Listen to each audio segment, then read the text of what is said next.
Welcome back to AR Sales, aka the A.R.T podcast. I am A.R. Minabata, and today I am joined by Tony Galouzis, author of the Trinity of the Broken.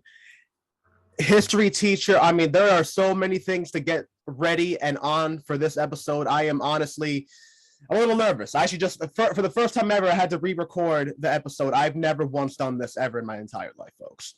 Tony, how are you doing? I'm doing pretty good. How are you doing today? Oh, I am 100% ready to go. So let's just dive right into it. Okay. Tell me about the Trinity of the Broken. I read a little bit about it, and just so I can just give a little tidbit to the people in the audience listening. I love the realness and wit of your writing.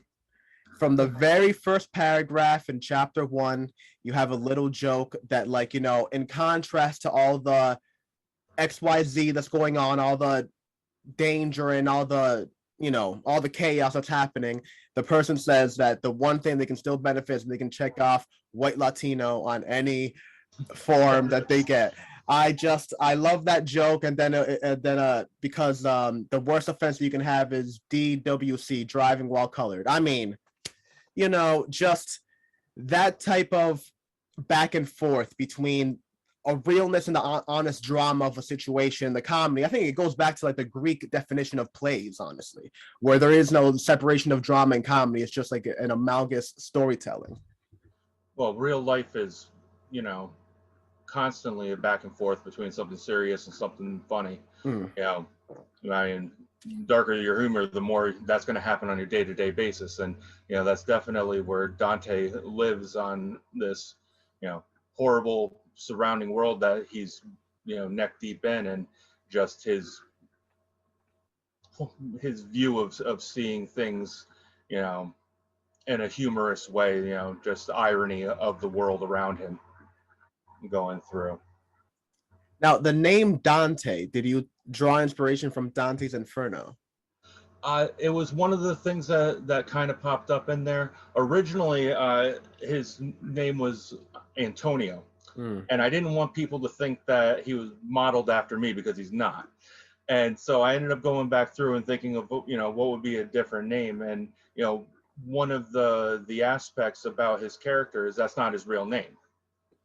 And that's right off in the beginning of the story. He mentions that, and that he wanted to be all mysterious and, you know, gives people a different name, like a James Bond thing, but he was, you know, like 18 years old, and it was and so he came up with the name, and it just stuck from there. And that was kind of where I was at with when I came up with this name the first time. It was Antonio, and then, you know, it kind of stuck for a little bit, but I was like, no, people are going to associate it with my name and think that that's where he's at. So I went ahead and actually did kind of a random drawing of about 15 different names that I was juggling back and forth just to see what would pop up.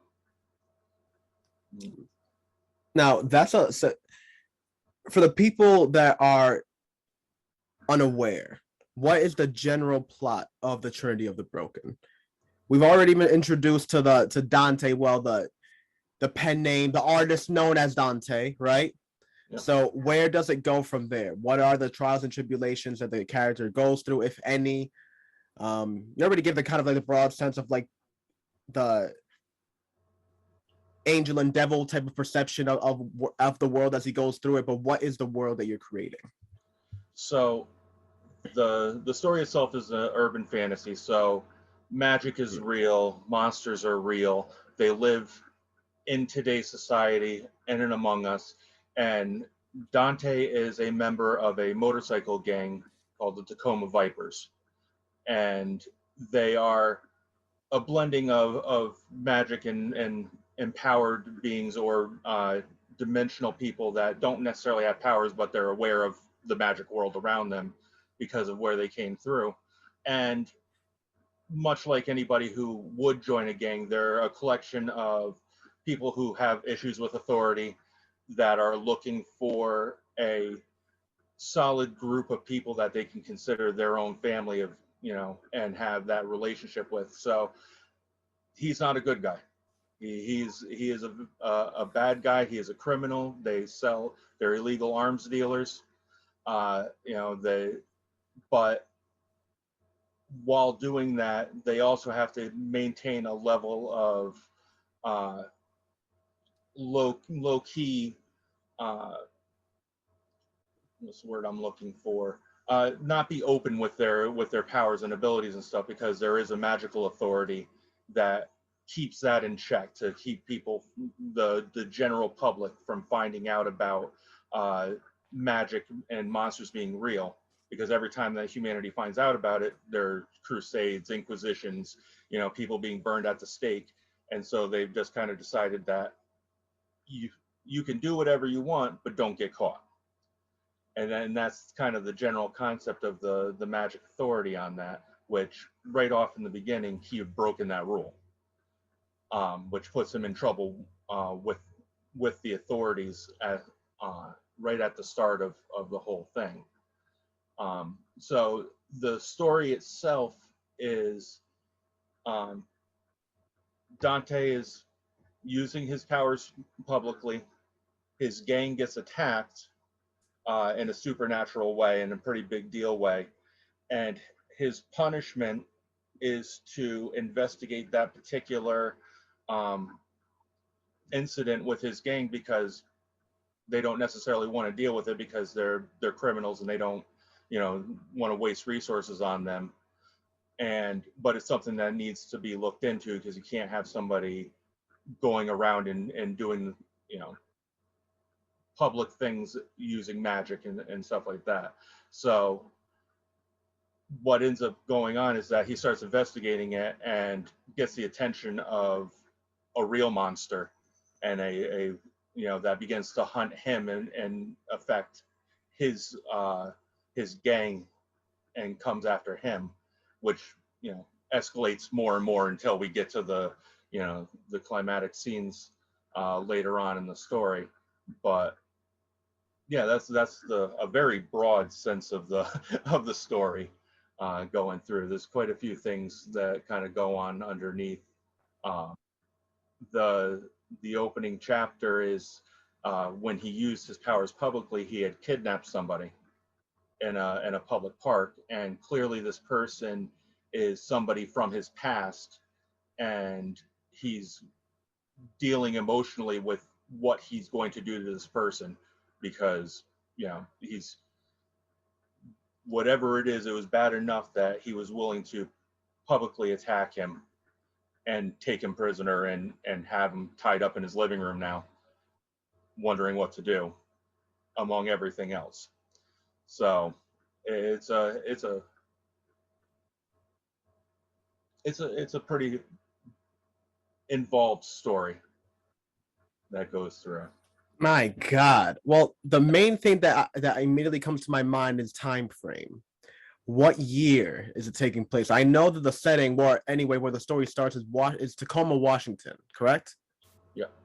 So what time frame are we looking at? Are we talking about current, 2020, 2021? 2016. So there is a smartphone. So when it comes to the whole thing of being exposed and whatnot, you're also dealing with social media. Yes, and that's actually one of the bigger things. And there is a whole issue about videos being taken down, websites being shut down, corrupted videos being sent out, viruses, things like that, as part of the cover up to eliminate all of that. So I'm assuming there has to be some type of splinter cell type of hacker community that knows about it and is, they're like the tinfoil hat of the world, that they believe in magic, but they have basically no proof, because the kids that the administration controlling the magic users is basically wiping everything clean.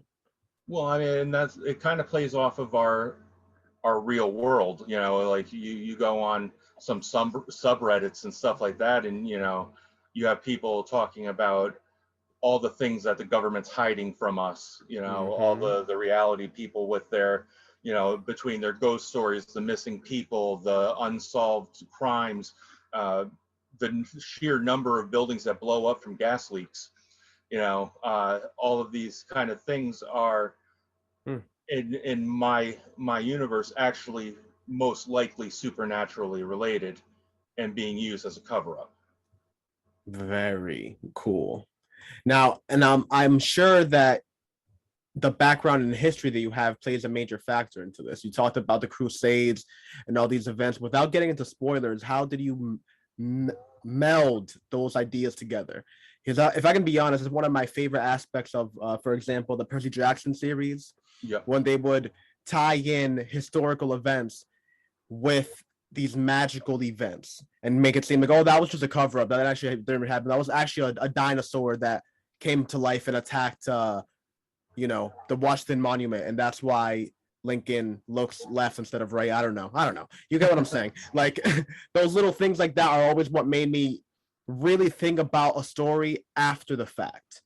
So, do you have any examples of that you can get into without getting into too many spoilers? And also, as an aside from that, how else did you tackle the emergence of technology into this magical world? Because if the magical society existed since the Crusades, that means that they had to deal with the random fact that a person can take a photo of them. They don't have to be carrying around a Nokia or one of those snap phones that you get from Walgreens like we used to have in the back in the day. It would, anyone can just take a video and just expose you at that moment. Yeah. And that's, never is that a prominent part of my book. It's always little subtle things that kind of come in, like little comments here or there, or the whole story is told from Dante's perspective, and every once in a while he'll step back and try to explain something a little bit more, because you have to have a little bit of knowledge to understand what he's talking about, and so he'll kind of backtrack for a second. But I find that with mine and most people who have a an involved world building type thing, there's so much more that I have written that'll never make the light of day. Mm-hmm. Like I actually have a whole wiki that's not published that I'm using to keep track of all of my stuff, and my story actually goes back 10,000 years. There's references to what's called the Summoning Wars, and there's two great Summoning Wars that resulted in ultimately why the Council, the Magic Authority, acts the way that they do. And the first one was the overthrowing of the gods. Like the world used to be a regular fantasy world here on Earth, and there was this great war between humanity and the gods were overthrown. And then 3,000 years ago was the second summoning war, that was when those humans that overthrew, that eventually became what I refer to as the ancient ones, because they kind of tapped into those god powers, which is why they were able to have that war. They put themselves up as gods, and that's where you have Odin, Zeus, the South American gods. That's where all of them came from, was this branch of humanity that decided to place themselves into godhood. And so there was another war to bring down those false gods. Oh my God. So what were the original gods modeled after? Were they modeled after like Kronos, like the Titans? It's kind of more like almost like a Dungeons and Dragons Forgotten Realms type thing, where you have your god of the sun and your god of this and that. But So more like Egyptian based? a little bit of a blending of everything. There was a set. There's 15 of them exactly in my original 15. set. That's an interesting number. Why 15? Um, there's a couple of things, and I actually do have notes on that. And off the top of my head, I'm not exactly. There was, what was it? It was something with the Sumerian gods that came up, and because I was gonna go with 12 being the Babylonian, and and the early number systems, and then it changed, and I can't remember exactly what it was, but I know it was in my research when I That's was looking fascinating. to this stuff on why they were going to be. And like I said, these kind of things, like if I want to include any of this, I would have to do a whole different series. That's a whole different story that doesn't have anything to do with Dante or his life and those around him, but they're the foundations for the rules that he has to follow, for why there's not elves walking all over the place, or why, uh, creatures are few in number and well hidden, among the population, because these things already happened. And like, for as far as like Dante, there's a scene where there's a giant mural, and the mural represents the second summoning war, and that's really the only you know hard hard talked about uh, depiction within his story, but it just kind of hints that it's there. But in order for me to have a well-founded council, I needed to understand who they were, even though they were only going to be one chapter. No, if it feels like I'm like drilling into deep, the only reason I ask is because that level of world building is actually like I sympathize with it. So the paintings behind me are actually of the same scene. If you look at the center of like this painting right here, Yeah. it's the same color scheme as this right here. So the way I think of it is that like the world I created is this painting, and the book is just this right here. One little Snapchat. Yep. One little section. And it's exactly what you say, that like, in order to give more detail on like, a reference that I make on page 222, that would require it's literally not even going to be named the same book anymore. I would have to change the title. It would be completely different characters, different. It might even be a different planet, different dimension. Like it's just completely on a different level, which I love that storytelling to a degree, like so much, because it allows you so much flexibility. From that world, I can not only take, X amount of series and like, volumes and XYZ, I can get short stories from it. I can make random pop fictions for it. There's so many different things you can play around with. And not only that, but you can change genre whenever you want. Yep. Because the world is so intense that you can easily switch from a murder mystery, sci-fi, to doing something more romantic, if that's something you want to ever like branch into, to doing something more, philosophical and spiritual for the next book after that, a little more reminiscent to like a Star Wars type of Jedi Sith type of thing. I mean, it's endless, right? Yeah. No, absolutely.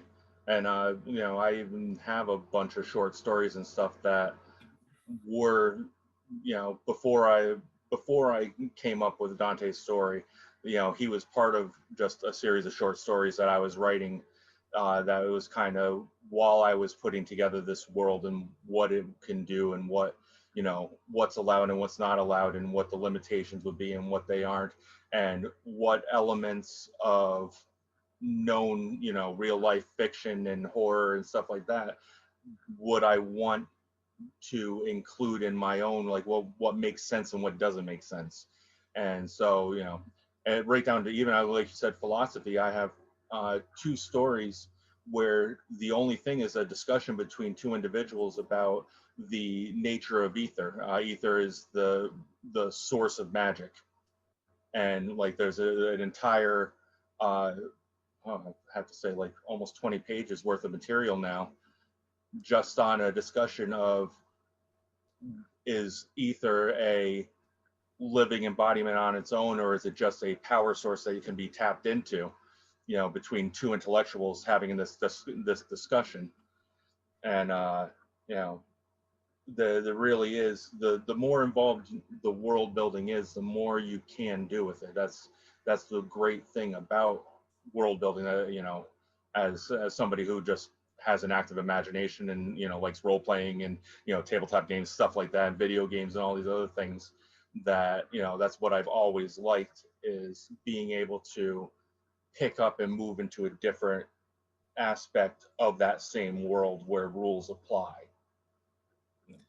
I'm glad that you answered it in that way. I was kind of hoping to, because it kind of leads into my next point, where the stories that you developed are a massive tree that branches almost as far as Yggdrasil. I can't pronounce that word right. I'm sorry. There's not even any concept, it's just a crazy whatever, but you understand what I'm saying. The world tree, a huge outreaching branches and whatnot. what was the seed that created that story, though? Where was the original genesis of that story? For Dante's story, there were two scenes that I had written, and it was like the first time that I was using the same character twice.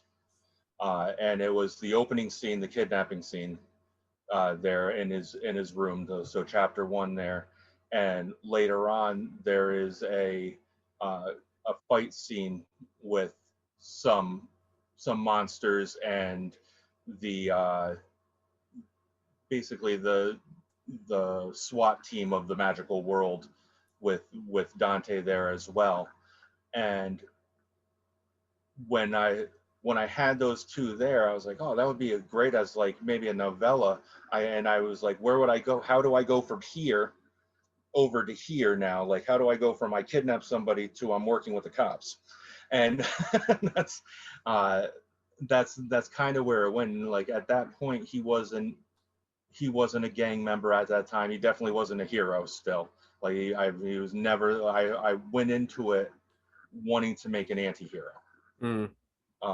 You know, the idea of the hero's journey and the protagonist that grows and develops as a moral, person through these trials and stuff like that.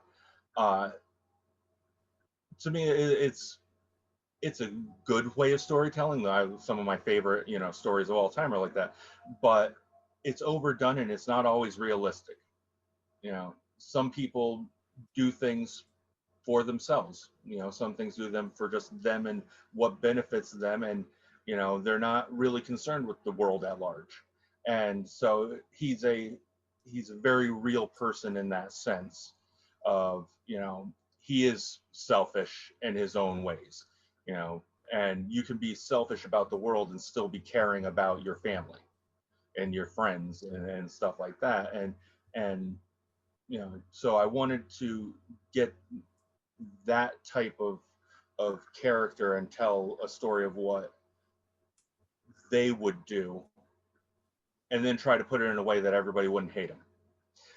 That's that was the other big thing, and that's where the humor started to develop, and I was the personality started to grow on him, and you know and I actually I was a third of the way through the book when I switched it over to first person, because I couldn't get enough of he's doing this for this reason to be sympathetic to the reader. I Mm. was reading it and going, this guy's a jerk. Why would I, why do I even want to keep following this person's, story?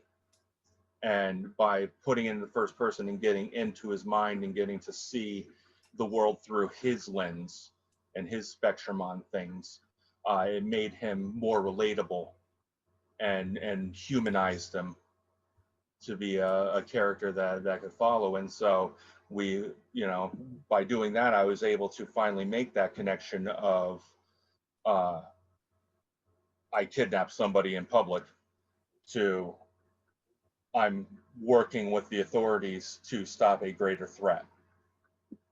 Yeah. My God. Like there's so many things that are in my head. It's almost hard. I'd like to pick what idea. Like everything that you're saying about your main character Dante is something that I went through with my character Zako, where my fascination and I have an assumption that you do the same thing, that when you pick up literature and you pick up content or anything, movies, TV shows, it's the little random tidbits that they say about the world building that gets your mind going, right?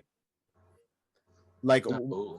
like when they're talking, like when you're watching a sci-fi movie and they're on planet whatever, Glar for soccer number 9, right? And then they have that one character in the background mention, oh yeah, you don't even want to talk about the time wars that happened 50 years ago, and that'll be one line that even the writers themselves have no plan on fleshing out. But you as an audience, that's where your mind go, like you almost pause it for a minute and be like, oh man, what does that mean? Time wars. And you're doing like all this crazy math in your head. You keep watching the movie like to see if you can have like any other Easter eggs to like piece together these type of things. I think people that naturally have that type of mind, when they go and switch off to the writing thing, they have so much like backlog of like world stories and like ideas to go through that how they channel their stories through like a moral question, right? Yours was like how can I make an actual real life main character, not just like this hero that wants to save everything, but like a real anti-hero, a real person, right? Yep. Mine was more what is the idea of good and evil, right? It's the whole Thomas and Hobbes thing. Well, Hobbes and Locke thing. Like, if I were to give you two people that seem like one is obviously good and one is obviously bad in the beginning, and then slowly start giving you the information and like letting you see life from their point of view, would you end the book still believing that there is such an idea of good and bad? Or would you get like the idea that everything is kind of more of in the gray area? Exactly. That's you hit the nail on the head on that one, on like what I am personally striving for with Dante, and why I love most when I'm reading the especially the horror and thriller genres, Mm. where you know the the heroes or the villains are not clear cut. You know, I love a villain that you can sympathize with, even though they're the villain of the story. You know, yes, they're conquering, you know, this whole area, but from his perspective, why he's doing it, you know, you can understand. Like, if I was in that situation, would I do it differently? Probably not. Yes, he's the bad guy because, you know, the hero happens to be on the receiving end of that army, not because uh, you know, he's necessarily doing anything different that the people he's fighting are doing on their side. Uh, you know, it's always thrilled me in, you know, that whole idea of uh, appreciating people and connecting with people based on knowing them. And you know, that kind of falls back onto, you know, my historian aspect there, and my, you know, I like to study sociology and you know, really get to study people on a whole of, you know, this group of people live in this town and they have these customs. Well, why do they have those customs? Because this is the primary religion there, that came from this background, and you know, they were refugees from this area. And even though the people that are currently living there may not have any memory or any connection to that, their traditions and their mannerisms and day-to-day interactions are direct results of those things. And you know, the more you understand that, the less you're going to say that somebody is necessarily evil. They just have a different viewpoint than me. 100%. I've always said that history is sociology of the past. Like it's the old adage, history repeats itself, but why? Because humans repeat themselves. For as much as we might have like evolved, we really haven't evolved, you know, emotionally that crazy much. We tend to start wars for the similar things. Technology does a lot to change how wars happen and a whole bunch of different elements of it, but in reality it's still over the same thing. You have a thing on your side that I would like and I want it, and you're not being nice, basically. And even that, the definition of nice is depending on what side you're on. Exactly. Because you have one side saying like, oh well, we have a lot of land, but like the reason we have a lot of land is because like, you know, we farm it and we're like good on this side. If we start letting you in, then we're not, it's not going to be as great. And the other side is like, well, you're being mean, you have a whole bunch of land, why don't you want to share? It's like, listen, both sides have their point and both sides will villainize the other. It's just, it comes down to empathy. And the thing about it is you can really you can only really have that level of empathy from a third person. If you're on either side of those things, you're just going to naturally feel a certain way about something. Yeah. And you know, the ultimate, you know, cure for that is to get to know each other, but that's not necessarily a realistic thing that can happen all the time. You know, it's a lot of the reason why people in urban areas tend to be uh, more liberal in their associations of other people. Uh, you know, so liberal in a social sense, not necessarily, you know, a political thing or anything like that. That's different, but that's because in a very close area, you have different religions, different nationalities, different customs, different foods, different languages being spoken all around. And when you're exposed to it all the time, these are just other people. They're not them and us. They're us. If everybody lives in New York City or Hartford, the people of your community. And it's the same thing outside of that. The only problem is that in some smaller communities, they don't have that variation to be able to have the empathy and the understanding, because all they know is their one way, and it's hard to make that connection with other people and other things, and it's always been a root of conflict and perspective on that.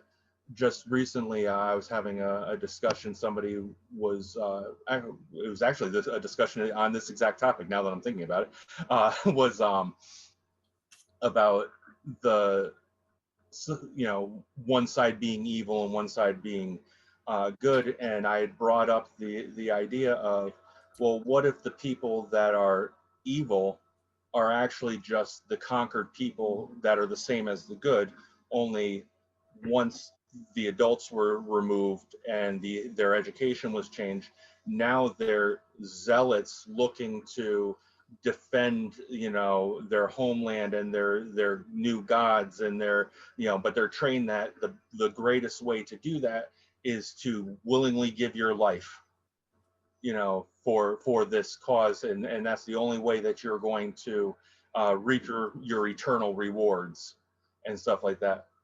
Those are good people.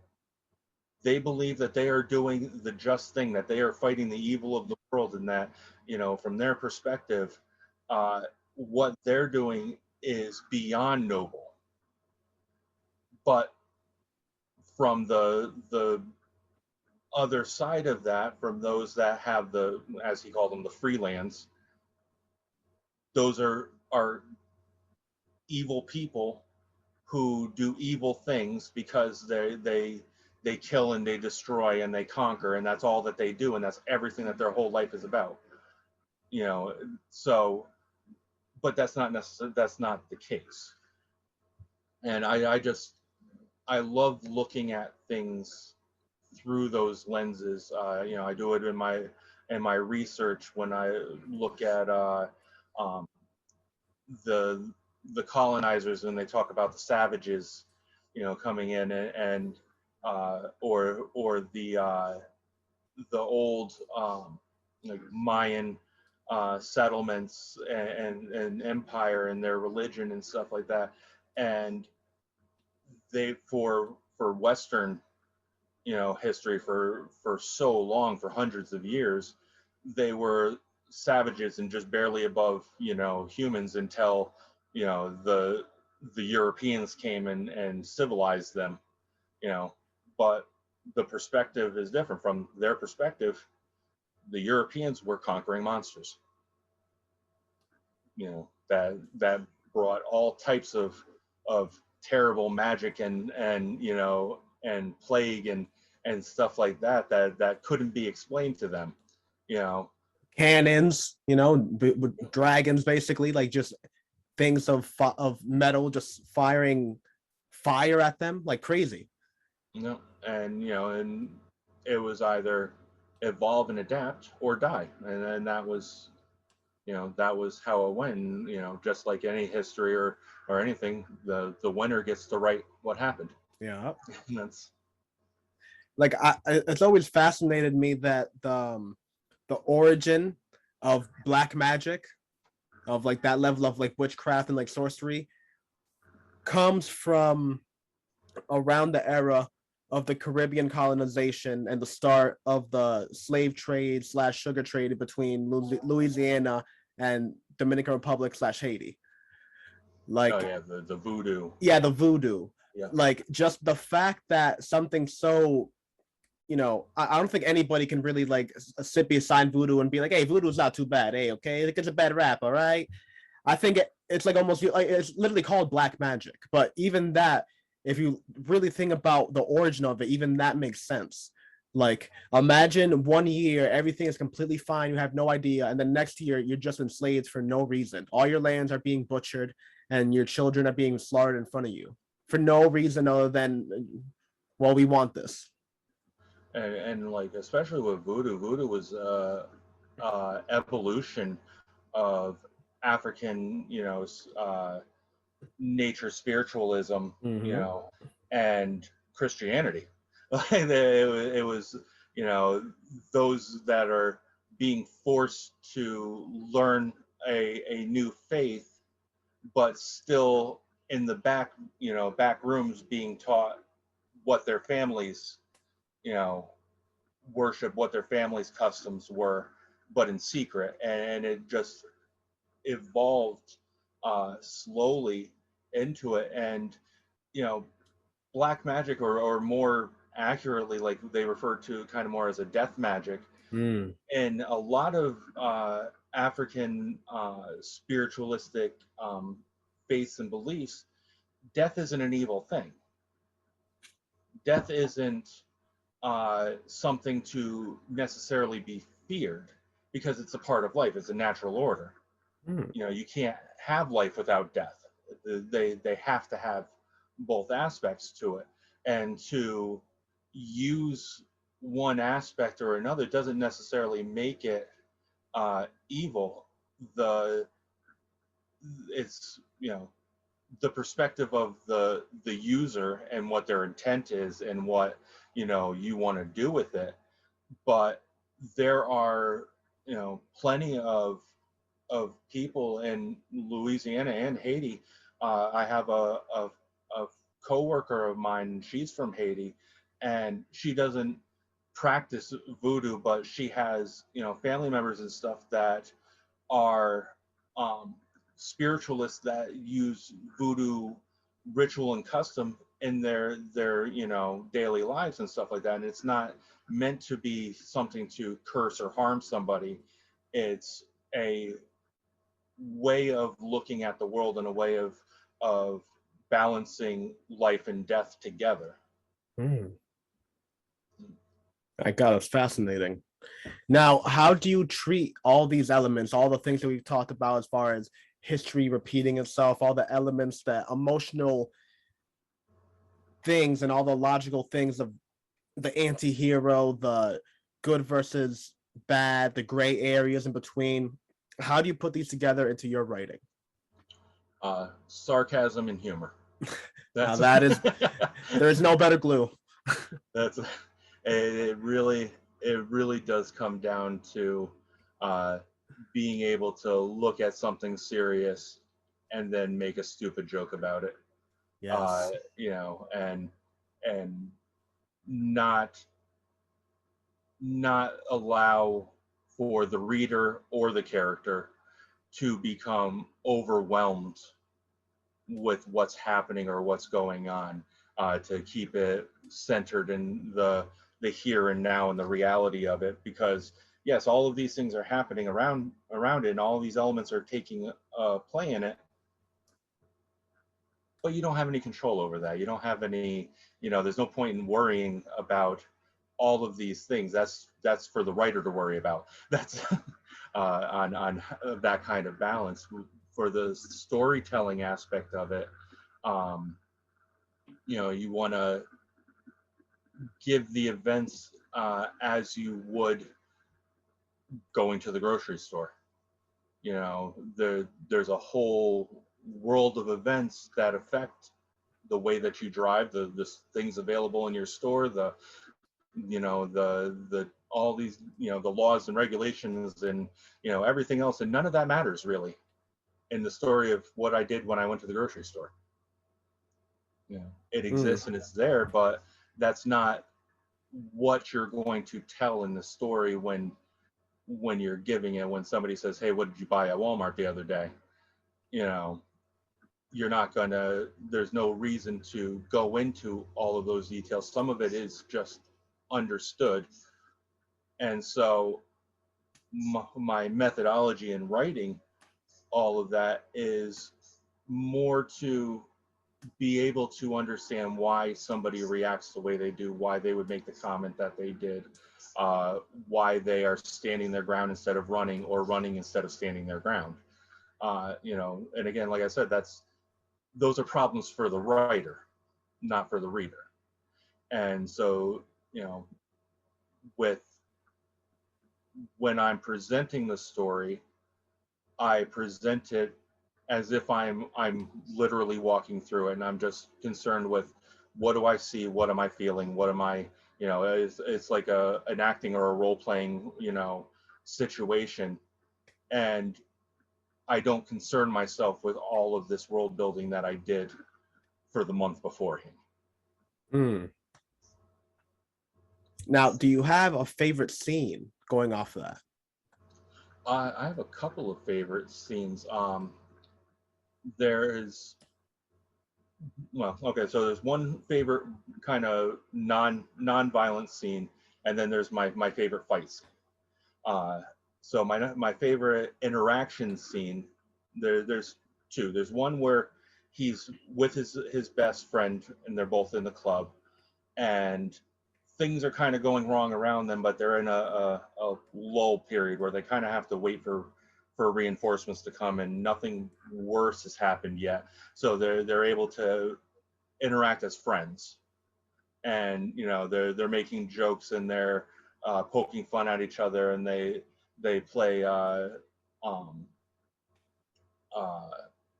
marry kill fuck with, you know, with each other on, you know, and giving out random things, and like bringing up like the gang leader's mother, and you know, stuff like that on you know, these kind of things. And so it's just a very real interaction, and it's just a small moment, but it's one that I connected with really well, because I've had those moments. I've had those situations where you're just killing time on something, and you have, you know, this real kind of thing, and you know, you're ignoring the problems of your life at that moment, because you know, you can't worry about all of it all the time. So you want to have that moment with your friend that you can talk and take a second to just breathe and have a beer and talk amongst each other over nothing important. So I really enjoyed that, writing that scene and putting that scene together. And then the other one is when he has his first real interaction with an authority individual, a council representative that he has to, um, it's kind of his contact person, his agent, if you will, that his paper pusher person, that comes through, and the person's full of himself. He's a middle management type person in reality when you're looking at it, but he looks down on Dante for being a criminal, for being a nobody, for, you know, stuff like that. And here he is, you know, in his fine suit, in charge of people in this important operation kind of thing. And Dante just rips him apart until he loses his cool and snaps. And you know, just to prove his point that nobody's perfect, you know, because he's getting on him about the fact that he screwed up and went into public and all this other stuff, and he was really getting on him on it. And he's just like, well, these things happen sometimes, you know, things get the better of you. And he just keeps poking at him and poking at him, and you know, really trying to figure out what's gonna get under his skin the most. And he starts, you know, questioning, like, what do you do here? You know, you're not that important. Your office is in the middle of the back wall. It's not a corner office. It's not upstairs. You know, so yeah, okay, you have an office. That's wonderful, but you're not that important. So what do you do? You know, and just kept on pushing at him in just enough way that he ends up snapping, and he goes, so you lost your cool, did you? See how it happens? You know, and it's just a humbling moment on him, and it also kind of shows the way that Dante thinks, and kind of gives the perspective that he's not just a brute. You know, he is cunning in his own right.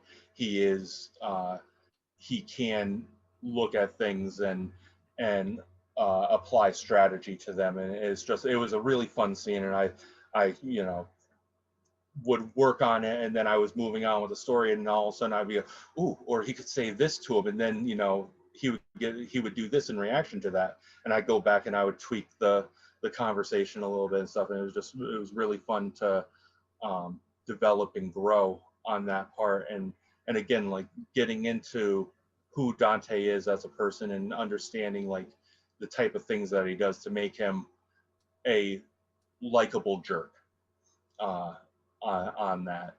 And then the fight scene that I like is a little bit later on in the book, my favorite one, and that it's actually the first one that I wrote, the one that I was describing, where it's the authorities and Dante are there, and there's multiple monsters that are involved, and just it's visceral, and there's chaos going on in it, and there's things happening out of the corner of his eye, and he's giving it everything he has just to survive, and these elite warriors, these magical warriors, supernatural beings are just being dropped, and it's a really epic scene that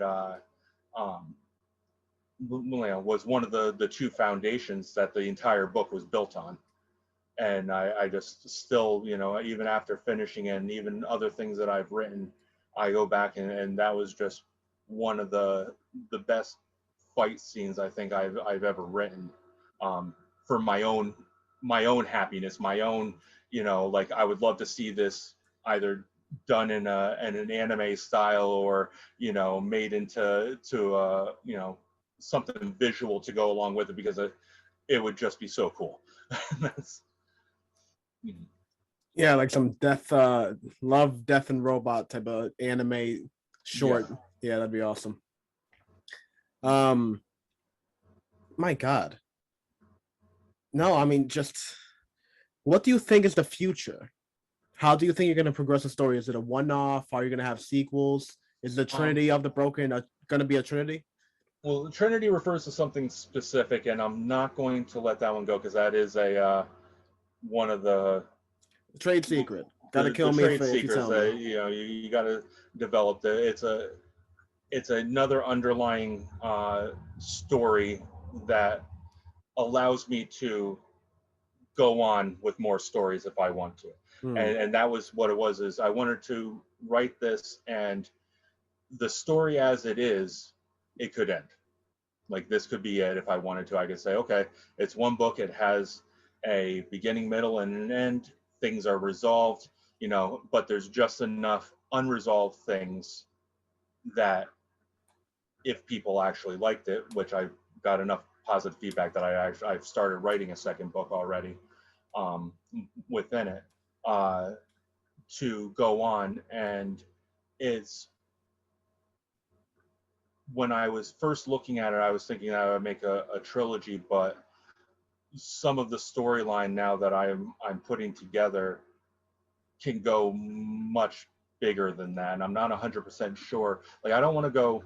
I don't want this to be a 15-book series kind of thing. As much as I love 15-book series, I think Dante needs to have an end to his story at some point, and what that is, I haven't gotten there yet. I don't know where I want him to go, but the things happening in the world now because of him, things were going into the world, around him, but now he's involved with things that are greater than himself. And those story points can be dropped into future installments of this story. And I got some great advice from some indie authors as I was putting this together, that told me that every story that you make, it doesn't matter how many books you want to make it, you can have one big story that is going to go on forever, but make sure that every story you tell has an ending. So that it has a start and it has an ending. And you may not have all the history, and you may not have all the little components of who this person was that popped up and stuff like that. But if it's a complete story, anybody can pick it up at any point, and then they can say, wow, I need to find out more about this, and go back and get the rest of the story as well if they want to. And I really took that to heart. I was like, yeah, that's what I want to do. So Trinity of the Broken has a complete story in it, and it does end there for that leg of the story. But just like in life, you close one chapter, you have to get into the next one. And so Dante's story continues on. You know, this book was 4 days of his life. Man, I love that. Trinity of the Broken, folks. You gotta look into this one. I mean, my God, I'm still just everything we talked about today. I just tell this book is gonna be just right up my alley. All the historical meshes, all the way that you, and more than anything, it's just the wit and the sarcasm between it. Like, there is no better glue than to fill in the heavy tones that and philosophical tones that those type of things bring on. And even more so, I've always felt that comedians, for example, are, in my example, are modern day philosophers. Just because being able to step back from something and look at something humorous, I think allows you to break it down philosophically a little bit more than if a person were to just like sit there with like a conceited thought of and just like tell you something outright. It's like, oh well, okay. But if you're able to kind of, I think comedy kind of breaches defenses a little bit and allows a person to be a little more comfortable with a thought that I guess they normally wouldn't allow within their world of things. And most people relate to good stand-up. You relate to it. Yeah, definitely. You know, that's kind of the key to it. Of, you know, this happened to me, and everybody laughs because they know exactly what he's talking about. You know, it's always I do stand up is, you know, one of those foundations that anybody who tells you that the things that they watch and the things that they, you know, read don't affect the way that they write, they're lying to you. And all of that comes through. And so, you know, I watch a lot of movies. I watch a lot of stand up. I mean, Bo Burnham's newest, you know, documentary, the, you know, comedy documentary thing that he did is greatly influencing my current writing. You know, like that was, you know, kind of blew my mind on the things that he was talking about and the things that, you know, the songs that he made. He was hitting the world of 2020, you know, exactly as what everybody else is feeling, and just nobody can come out and say that and you know, a normal way, a normal, you know, thing, without somebody going, well, you know, are you okay? Do you need to, you know, talk to somebody about it or something? You know, just to be able to vent it, and then the people that are watching it, they say, I get it. Yeah, no, I'm not the only one. You know, I feel these things too, and yes, I can laugh at it. It's okay. He has that one song about laughing at horrible things. You know, like, you know, that's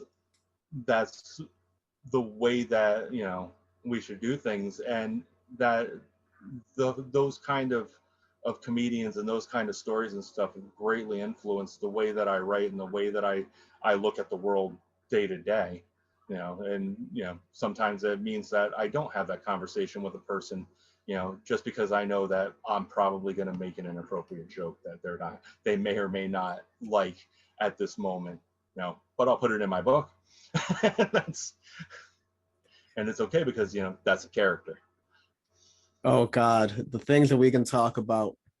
There are so many things. There's one element that I'm playing around with in my current book, which is the idea of like the social justice warrior, and how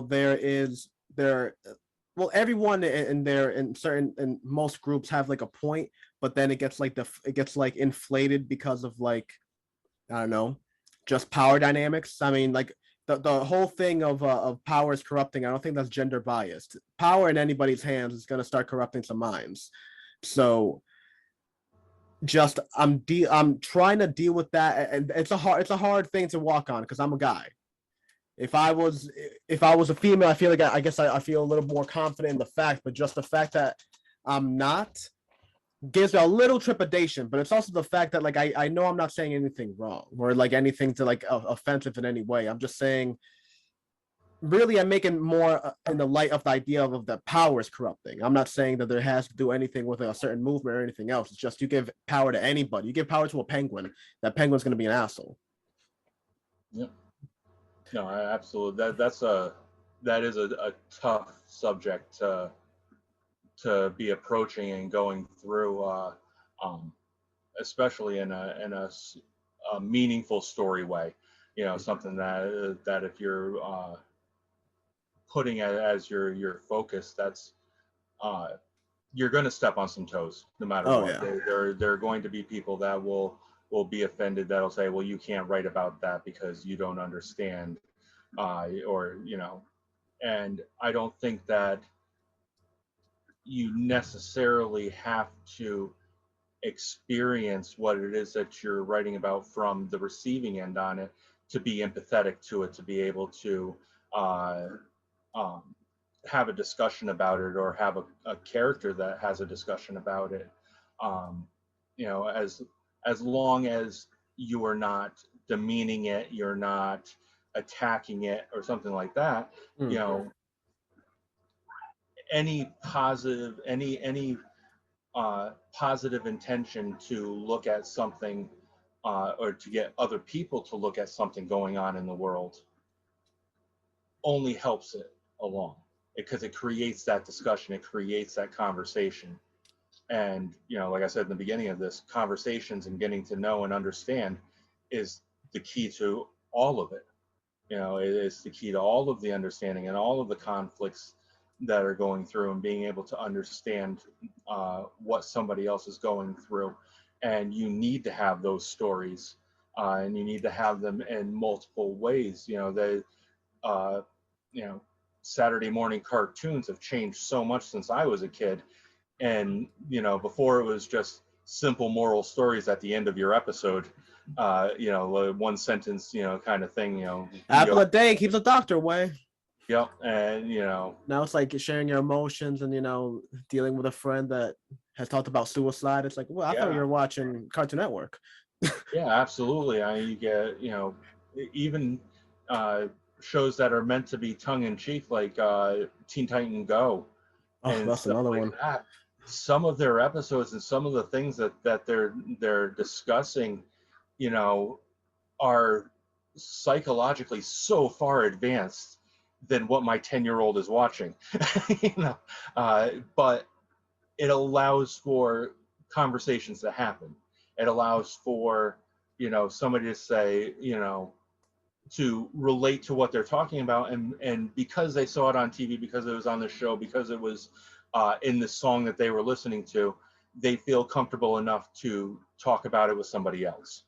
Mm. Because you're talking about a show, you're talking about a book, you're talking about a song, and it brings that to light. And so, you know, to fully say that you can't write something that you're not experiencing, um, it doesn't hold up in my world. And you know, there are examples that contradict that, of course, and there's, you know, arguments that can be made. Um, but in general, if the intentions are good and the presentation is done with good intention and the right purpose, then it's still a positive thing. In my book, uh, there's a very um, upsetting scene. It's probably the most upsetting scene in the entire book, and it's a flashback scene. And he the other character uses the F slur in the book, and it's not edited. It's exactly what it is. I have a child who is non-binary, and you know, we had a huge discussion about that, you know, the use of that word. And you know, do I, like, it was okay that I used it in the chapter because it was necessary for what was happening, and they completely were were okay with that aspect, but they made sure that that word isn't appropriate in normal conversation. It's not. It has such negative connotations to it that even if you're not trying to be bigoted about it, it comes off as bigoted. And that was something that I didn't even realize at that point until I had that conversation. And I feel that happens with other medias and other books, and that's that's why I agree. And it makes it for social justice is a very difficult subject, but it's such a great subject to create conversation. No, I think it's because I fully agree with everything you're saying. I think everything is about presentation, the way that you interpret it. If I was creating this storyline from the point of view of Guy, I think it would be a problem. But how I developed the idea was more that you have this sect of women that got very much done dirty basically by the government at large. So they do the mental math of like, all right, well, who's leading the current government? Men. Boom. That's the problem right there. And they take that emotion and they keep going on. Now, the first generation of them had it on the money. Because it's not that they thought that all men were villainized, that's just like they feel that there had to be more equality. But as you said before with the history thing, that those generations eventually die off and all that's left over is this idea of a monster. So they go from that to 100 years later is villainizing and thinking that everything is on this end. And then you have these people that basically now control fate's hand, and they have a twisted view of reality. So then here comes the main character, who is actually the first person that has a bridge between both worlds. She lived in what would be considered normal society. She had a father that loved her. She had friends that were males that were also like cool people. So now she's going into the sect of people where she's being told that like a whole half of the world that she always thought was, hey, they were cool. They're cool with me. I mean, sure, there's a couple assholes, but most of them are all right, And then she's being told and like basically told that her world's a lie, that everything is things. So that disparity, not only does she have to confront and kind of like deal with her own, but she also has the opportunity to educate them a little bit. Be like, all right, listen, you have a point here, but like, they're not all devils. Definitely there needs to be a little more fairness here, but like, they're not all out to get us. No, it's not black and white. Yeah. It's not, there's so many shades of gray in between. No, that's excellent. That's an excellent story mode to be in on that, because it's going back with my relatability, that's so relatable to so many people on both sides of it. There are plenty of people that will be absolute on everybody is part of the problem, whereas you can make that argument, yes, this is a problem, yes, I acknowledge that it's a problem, but accusing everybody of being wrong isn't the way to go about it. Yeah. And I look forward to hearing more about your story. Actually, that's really really cool. I like to delve into those types of stories, especially as a teacher. I like to recommend stories like that for more understanding, more ways of looking at society and things like that. And again, like it's gonna be my favorite part of like writing about it. Is again, it ties everything together. What we were talking about this entire episode, where my favorite part of it is gonna be layering in all those like heavy ideas with sarcasm and wit to not only entertain but to also understand. It's like, hey, listen, even I'm not married to my ideas that much. I can be changed. Like, what do I know? What do I really know? It goes back to Socrates. I mean, like, I can sit here and speculate for as much as I want, but life didn't come with a manual. So like, I've always said the worst thing and the best thing about humanity is conviction. Conviction it has created buildings and Empire State buildings, and it has also caused the Crusades. It just depends on what energy you put it towards and what you're doing with it, and basically your history of your people. Like how is that happening? The history of you, your family, your friends, and everything ties together. And mainly, and as far as like, the writing goes, it's just being able to write those point of views, because it's going to be awesome to write, of course, in the middle neutral, but it's going to be awesome to also breathe life into the other side, because the other side also has a point. I mean, they, you know, they were beaten down to such a degree that a response like that feels merited, and I'm going to make sure that it feels merited, because they do have a point. I mean, everyone has a point. Your whole aspect as a writer is to show everything and then allow the reader to interpret, not to draw it at the end and be like, all right, this is the answer.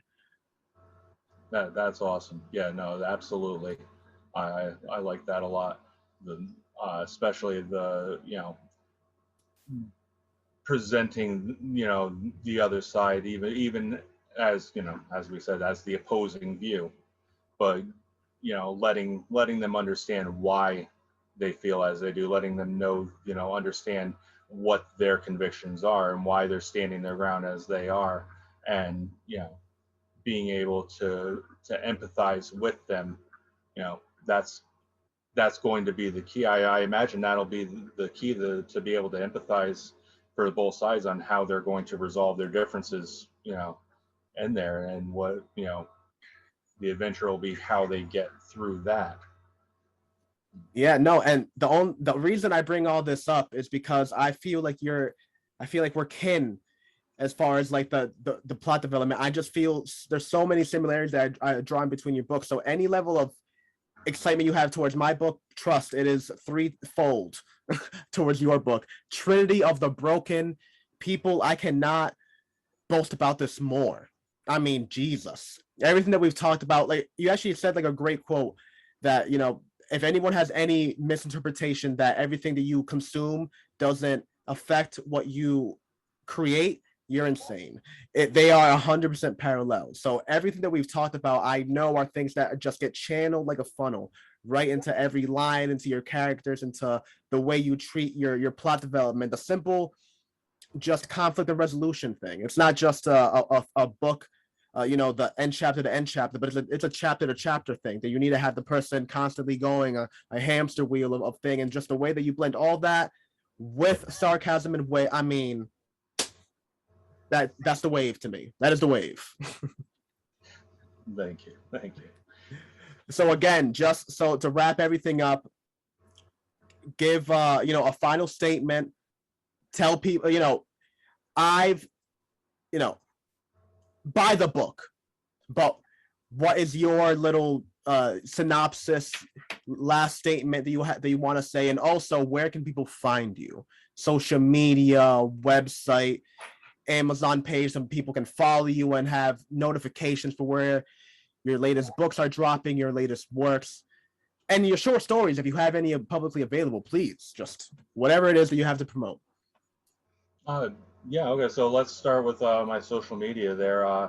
My my handle for most things is Attempted Wordsmith. So on Facebook, at Attempted Wordsmith Tony. Uh, on Twitter, it's Attempted Wordsmith as well. Then I have a blog with some short stories on there. That's attemptedwordsmith.blogspot.com. And I'm trying to get on Instagram, but I'm not very good at it. But that's also Attempted Wordsmith. And you know, I might actually just hand that over to my daughters and let them run that for me, because I'm struggling on Instagram. But that is the you know, that's the double-edged sword right there. It's so hard to get into, but pretty beneficial when you get it. It's just yeah, and it's a hassle to maintain, but it is. yeah. That's the word. And no, as far as the book, it's available on Amazon. It's paperback, ebook. It's also on Kindle Unlimited, so you can get it through there right now. Ultimately, it will hopefully be picked up by a couple of other carriers, but for right now, you know, Amazon runs everything, so they've got it. And yeah, no, uh, if you like, you know, the urban fantasy genre, if you like something that's real and visceral, and you know, you can handle strong language and strong scenes, this is the book for you. You know, that's the way it's going to go. And, you know, just like anything, there's a lot more that goes with it, but I like to give those warnings out ahead of time, so there's no question, because it's going to start in chapter 1. And but it's, you know, if you're wondering on kind of what it is, if you know what Sons of Anarchy is as a motorcycle gang kind of show, and you know what Harry Potter is with the mutant, you know, like a dark magical world, I've kind of blended those two together. And so it's a dark magic, you know, villain, you know, supernatural underground story. And you know, I had a lot of fun writing it, and you know, I've gotten a lot of positive feedback, and people are really enjoying it. So yeah, go out and get that. You heard it here first, folks. Sons of Anarchy meets Harry Potter. That is what you got. The Trinity of the Broken. Amazon, Kindle Unlimited. It is available. Leave a review. Follow the author. Get notifications. Click the little plus button on Amazon. It is gonna be worth it. Any excitement that the listeners have for any of my work, just transfer it over to the left side of the screen. Unless, of course, my video thing ends up flipping it. It might be the right of the screen. You get what I'm saying. The person next to me, you need to pick up this book. Tony Galouzis, that is a name. It's going to be a household name. And if it should be already. I don't know what we're talking about. You've heard the same thing I've been hearing for the past hour. Pick up the book, follow the author, support. And this has been scientifically proven, folks. If you just Google Attempted Wordsmith, his will pop up. So do what you got to do. Attempted Wordsmith blogspot, I believe, right? .com. Yes. Make sure to hop on it. The short stories are there if you want a quick little teaser. And of course, you can always get a sample off Kindle. And the book is for free if you have Kindle Unlimited, the service. So again, I just want to thank you, Tony. True kin of author. You're definitely in the short list of people. Well, I can't say the short list, but you're kin. Truly. Thank you. I appreciate it. Thank you for having me on. Yeah, I appreciate for you coming on, and thank you again with everything else that, you know, getting here, and just again, thank you from the bottom of my heart. This is the end of the episode. AR's Tales, aka the A.R.T podcast. I've been A.R. Mirabal. This has been Tony, aka the Attempted Wordsmith. Check with us on Monday and make sure to buy this fellow's book. It's going to be worth it. Peace out, Joe.